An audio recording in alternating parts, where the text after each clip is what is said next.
देखो मेरी जान कुदरत, मैं तुम्हें छोड़कर नहीं जा सकी। मैंने अपना टिकट ले लिया है, मैं कल जा रही हूँ। तुम भी यही सब चाहते थे ना, है ना जफ्त?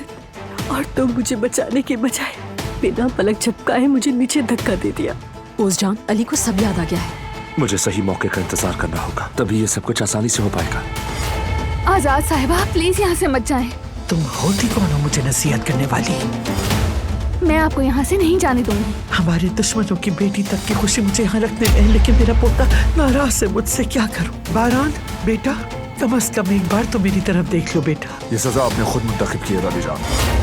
अब से इस घर में रहते हुए भी आप मेरा चेहरा नहीं देख सकेंगे। तुम्हारा उनसे मुंह मोड़ना उन्हें ये एहसास दिला रहा है कि तन्हा हो गई है। उन्हें माफ कर दो। मैं मुजरिम को कभी माफ नहीं किया करता, लिहाजा वो सजा भुगतेंगी, कीमत जो भी अदा करेंगी। वो कहानियाँ अधूरी जो न हो सकेगी पूरी, उन्हें मैं भी क्यों सुनाऊं, उन्हें तुम भी क्यों